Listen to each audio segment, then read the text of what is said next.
আকাশপুরী, জলপুরী, পাতালপুরী। রাত তখন ঠিক 3:05। গ্রামের কুকুরগুলো একসাথে ডেকে উঠল,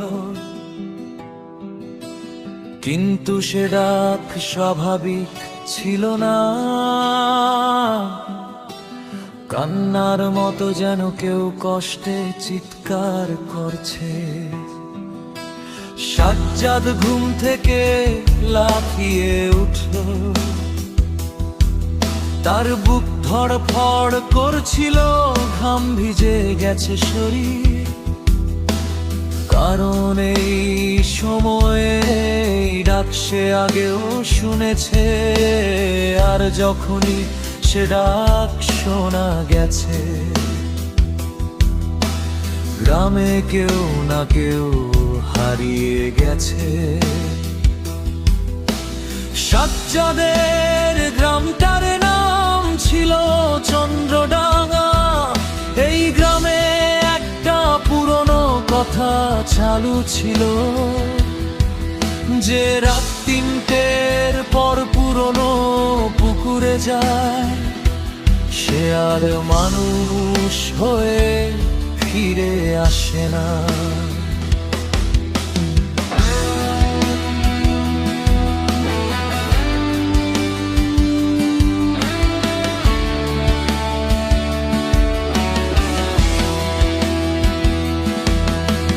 গ্রামের মাঝখানে ছিল সেই পুকুর, লোকজন একে বলতো পরীর পুকুর। কিন্তু বয়স্করা ফিসফিস করে বলতো, ওটা শুধু পুকুর নয়, ওটা 3 জগতে দরজা। আকাশপুরী, জলপুরী, পাতালপুরী, 3 জগতের মিলনস্থল। 3 মাস আগে গ্রামের এক মেয়ে ময়না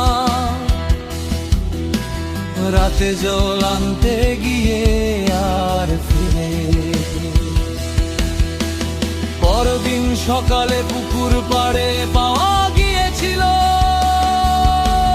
তার পায়ের ছাপ, কিন্তু ছাপগুলো মানুষের ছিল না।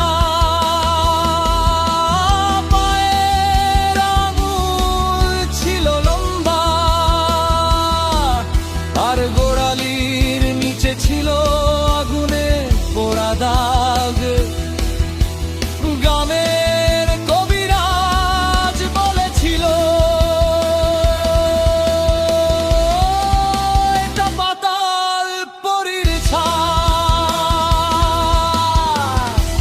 সেই দিন থেকেই পুকুর বন্ধ, কিন্তু আজ ডাকটা আবার শুরু হয়েছে। সাজ্জাদের মা ছোটবেলায় তাকে বলতো,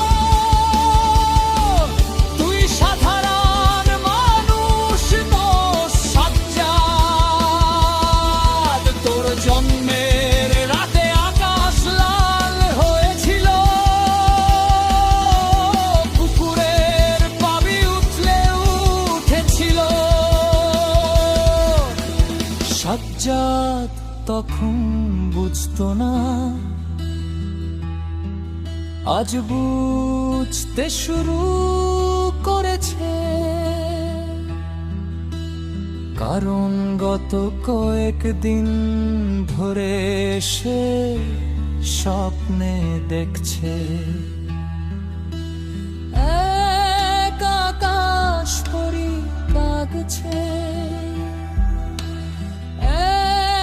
এক জলে পরি হাত বাড়াচ্ছে, আর আগুনের মধ্যে দাঁড়িয়ে আছে এক ছায়া মূর্তি।